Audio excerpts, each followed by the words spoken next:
Hi,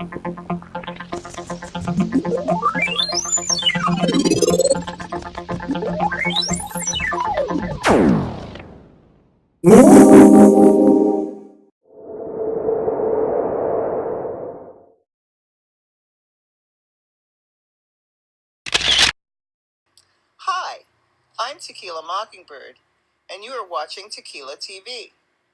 Today, we are featuring one of my favorite drummers in the world. His name is Martin Atkins, and he was in PIL, Public Image Ltd. He was in PIL from 1979 to 1985. He is in the process of writing a book about his time playing drums with PIL.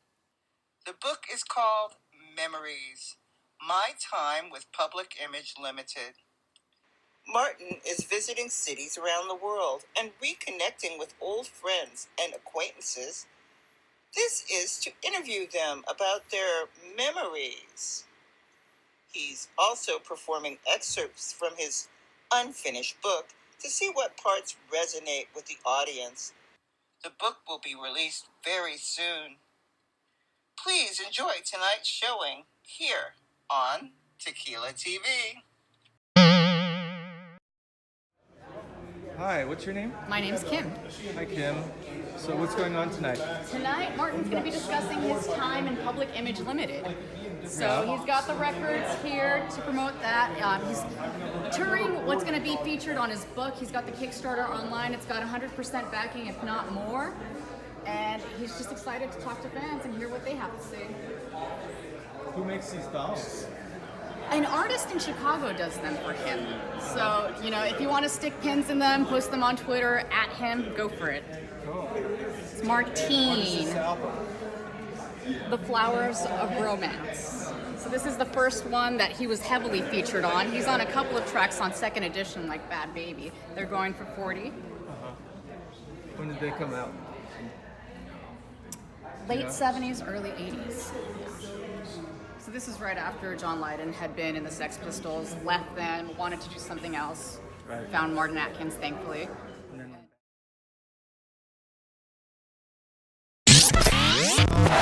I'm doing things differently. Newsflash. Instead of working on this book, Memories, My Time, in and out and in and out and in and out of Public Image Ltd, 79 to 85, instead of finishing it, I'm actually going out and kind of workshopping stuff, which is your cue to say, I thought this was a fully finished performance, and now I'm involved in the actual yes, you're all involved in the creation of it. Huh? Royalties? No. So all these memories come flooding at me. I've been to New York with Leslie, thank you. Here we are in LA today. I was in Tokyo last week, which is the great thing about being in Tokyo last week is I can say things like, oh, sorry, I left my umbrella in Tokyo. It's like fantastic. So a little bit about me before we get into it. I was born in 1959. Were you born in 1959? Yeah. Fuck yeah. I started playing drums when I was 9. Why? Because my dad bought me a drum kit. If he bought me a lawnmower, this would be like a horticultural expo. Fathers and sons, fathers and sons. Started drinking when I was 11. Yes, Newcastle Brown Ale. But that's, no, silence for the Newcastle Brown Ale. Silent reverence. And then puking. I used to perform around the clubs up north with a band called The Mind, M-Y-N-D, not M-I-N-D, and we had something called a mellotron, double neck guitars. It was like fucking introspective, masturbatorial jazz. So I'm like, hey, I'm with the band. What kind of music would you like? And she's like, oh, you know, breasts. Anything that goes with leather gear and whips. And I'm like, yeah. I've got a few ideas, but yeah. Fuck. I want to say a quick shout out to my parents for like being really bad parents. But we'll get to this a bit later too. So 8 shows a week at the age of 11, that's my right foot. That's my fucking right foot, right there. That's my school report card. It's a fucking catastrophe. Married for the second time. I've been with my wife for 22 years. I've got 4 boys.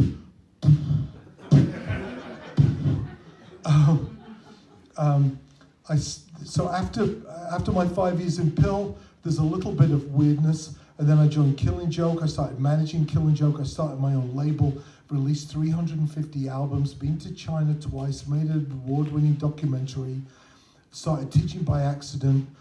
This will be my 4th book. My first book was Tour Smart, which became an international music business bestseller. I got a Grammy for my work with 9 Inch Nails. I'm in the Head Like a Hole video. That was for Wish. I started a band called Pigface, which still exists. We just sold out House of Blues in Chicago for our 25th anniversary. I teach and I speak all over the world. Okay? Now, no. That's not why I told you that, so I can remind you about that when everybody's like, oh, no. And if I told you that then, it would just be like this weird, don't worry, I'm okay, right? It would just be, I'm telling you now so I can remind you and not have to list that stuff. And I'll say you can shout out stuff and ask me questions. You can, but I'm ADD, so if you send me off on a tangent, it's on you.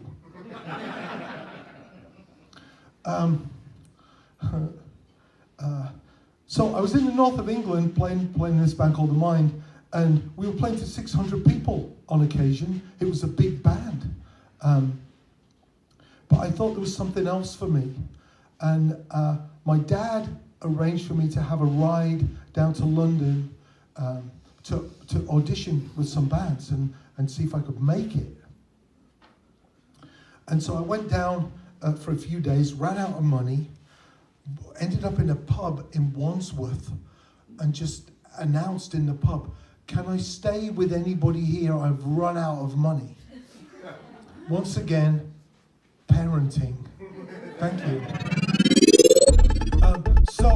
I had to leave on the Yes.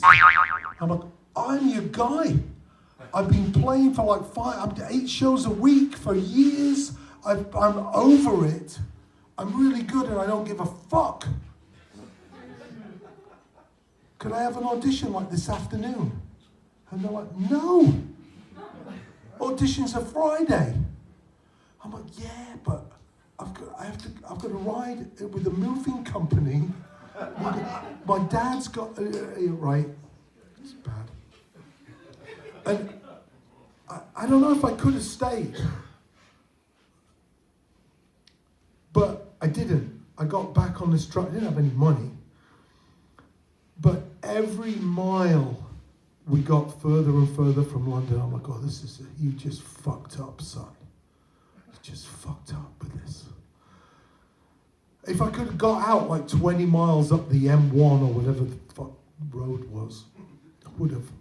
By the time I got back to Durham, where I was living, I'm like, oh, fuck. I called up the band I was in. I'm like, I'm leaving. I'm moving to London.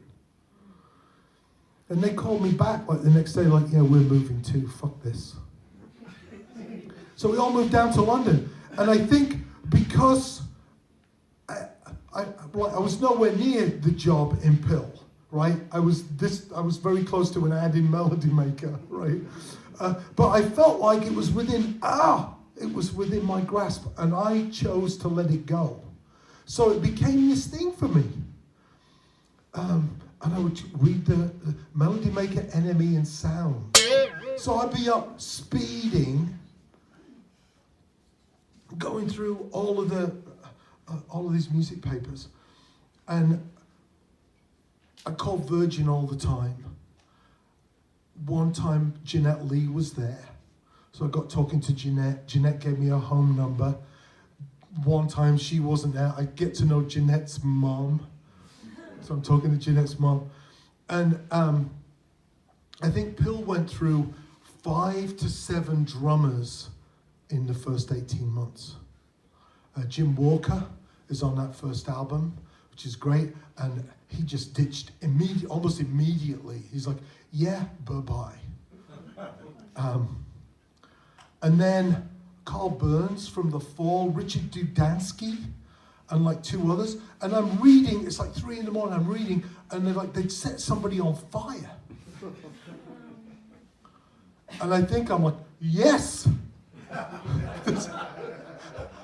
That could be me!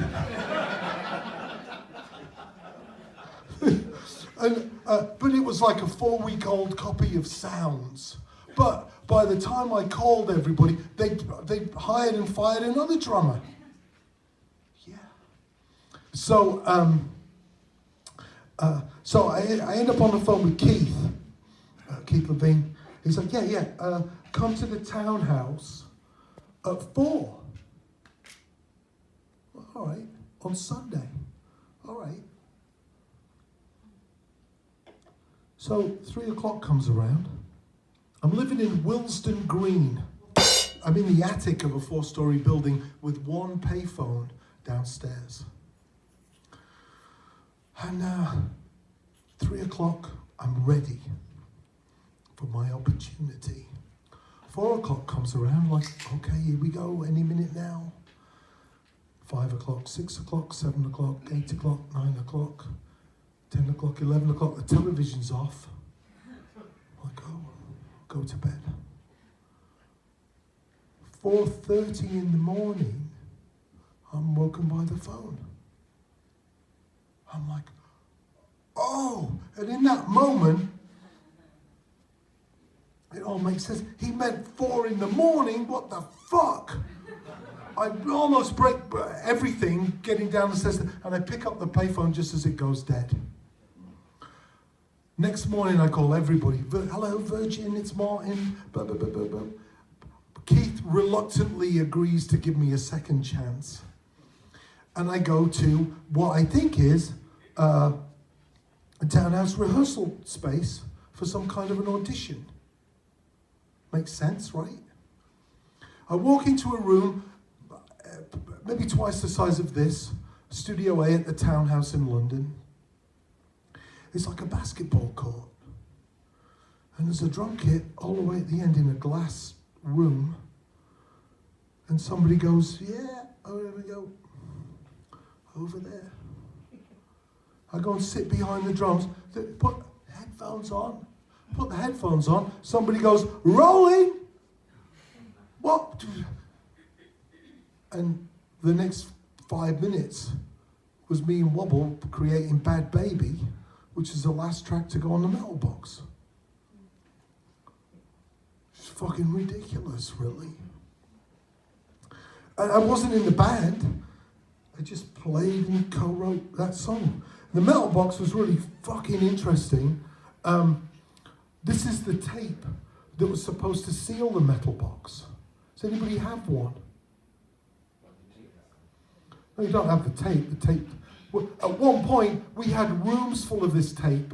We had enough tape made to seal all the metal boxes. And then Richard Branson said, listen, fuck, everything cost 5 times more money than it was supposed to. Lesson packaging 101, right? And then this truck had an accident and a bunch of metal boxes were dented, not sellable. Which is like, so Richard Branson's losing his mind. And he said, we're not sealing the albums with the tape. So there was a period in my life, anything that happened to anybody, Granddad's got arthritis in his legs. I'll fix it with some PIL tape. Got in an accident with the car, got the front end of the car, no problem. We come over to do the first US tour. Where have we played so? We did John Peel, All Grey Whistle tested 2 nights in Paris. We never rehearsed. Before we went to Paris, Wobble said, you should come down to a rehearsal. I'm like, oh, okay. And I knew all the songs. My rehearsal was literally this, Wobble sitting down, and he would go, religion? I go, yeah, okay. He's like, yeah, okay, yeah. Chant. He's like, yeah. Theme.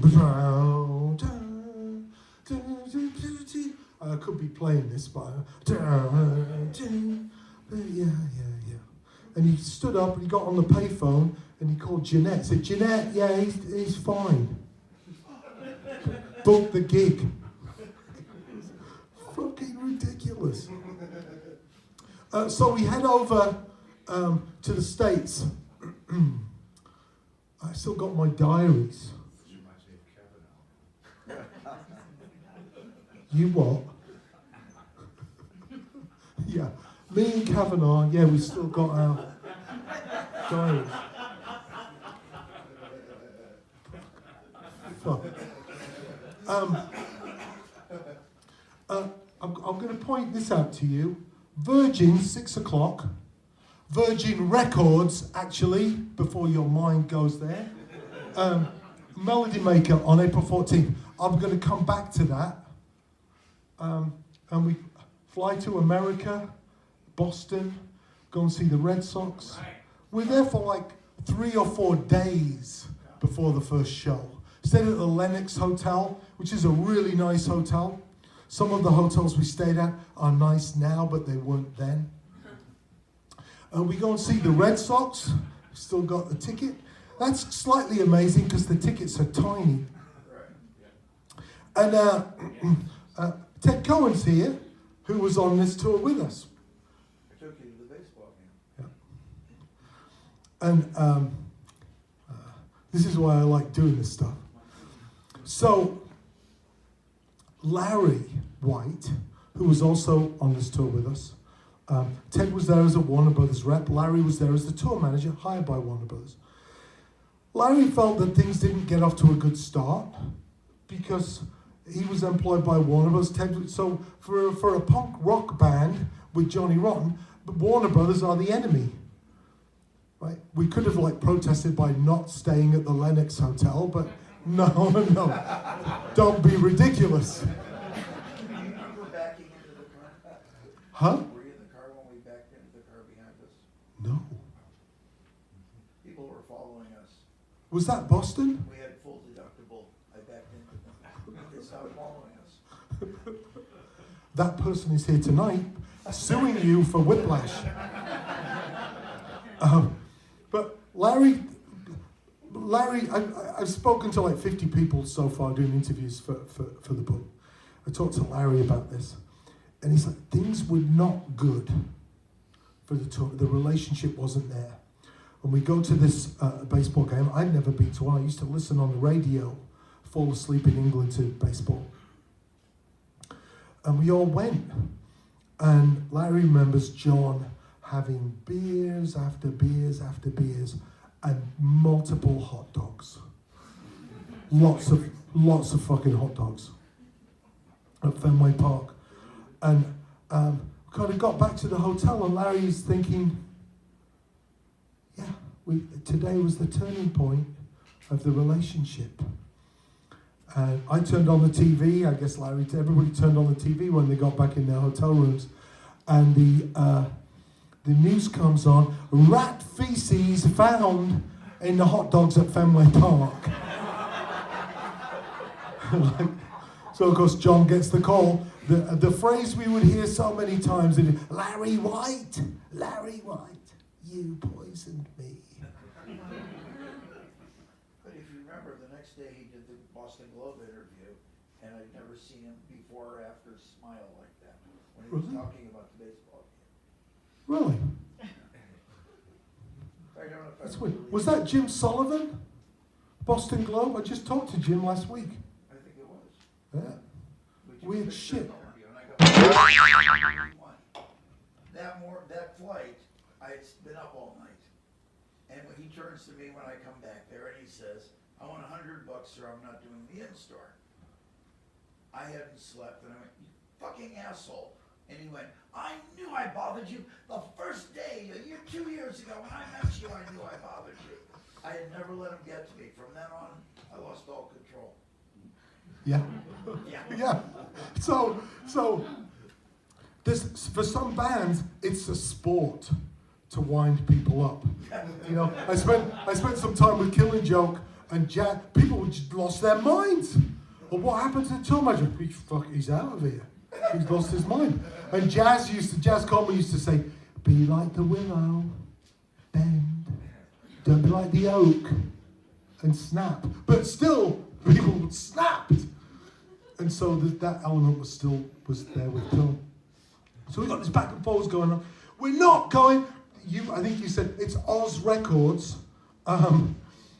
It's a really important store. Why? Because the checkout girls had roller skates. It was like fucking Happy Days, like punk rock Happy Days on acid. It was Wizard of Oz. Yeah, it's a great store. But it wasn't important to us. Like, the whole idea of in-stores was kind of ridiculous anyway. What do we know? So, I think you got off the plane, fuck this, fuck. Then some van picks us up. I'm like, oh, fuck. This is, we might have been 2 weeks in. 3 shows and 2 weeks into the American tour. And now it's fucking, what's happening now? The guy from Warner Brothers is upset. It's coming off the rails. We get in this white van, and the driver says, "Where to, John?" And John's like, "Oz Records, we've got an in-store to do." I went, sing. And this was Ted on the Pistols tour. So you toured with Van Halen, the Beach Boys? Yeah. January of '78 was Pistols, then Sean Cassidy, then Van Halen. Back to back to back. Wow. So who was at Warner Brothers and said, "We've got Public Image going out. Get me the guy who was out with Cassidy. And fucking, get me the Beach Boys guy." Stat. But I remember that in-store really well. This old grandma, Virginia Moriarty, comes up with a birthday cake for John. I think it was his birthday. And she's like, "Don't you spit at me!" We're about to spit at anybody. Larry says that you guys drove by the store and I was standing out front and you told the driver to drive. I don't remember that, but if you did, it was a great skit. Yeah. But what a blast. So I still have this. Larry White, Denise Hall. Is Denise still around? No. Wow. From Ted Cohen. Activity schedule. Arrival in Atlanta, Oz in-store. WRAS live interview. And the bottom here, Tony Paris. I just hung out with Tony in Atlanta. It's fucking crazy. I don't know if this was that in-store. I think it was, because I think it's the only one we did.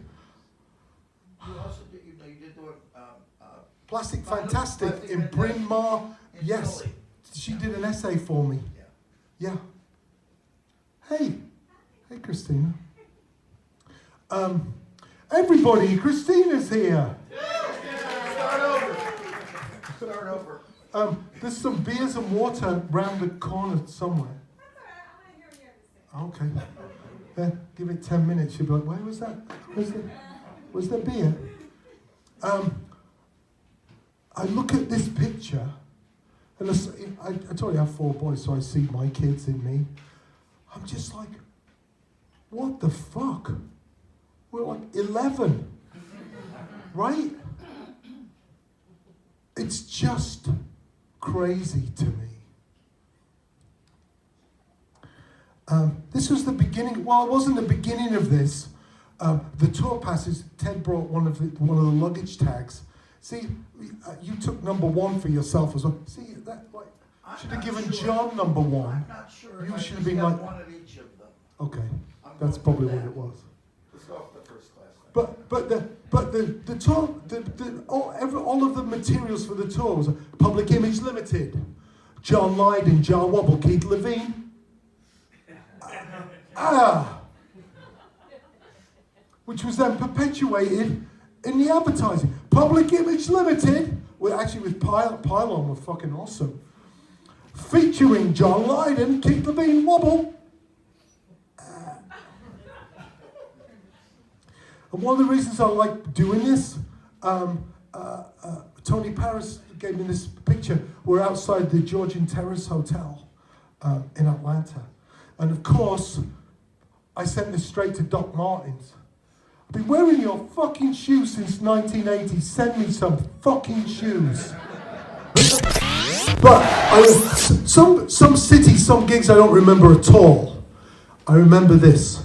I think we ended with Public Image. Oh, this symbol, right? So I'm going like this. Right? Public Image, right? And this fucking huge slice of turkey.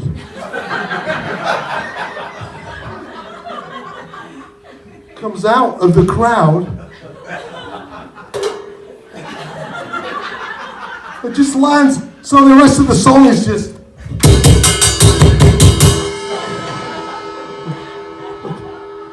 I don't know if you remember my diary entry. 16 police cars. 16 fucking police cars at the show. It just turned to fucking mayhem. I'm sure we fueled it because we were just going off. And there's a scrawny punk kid. I remember seeing him with the turkey on the cymbal. And I saw this fucking redneck. And he goes to smash this kid in the face. And he pulls his arm back and smashes the cop who was standing right behind him. And it was like,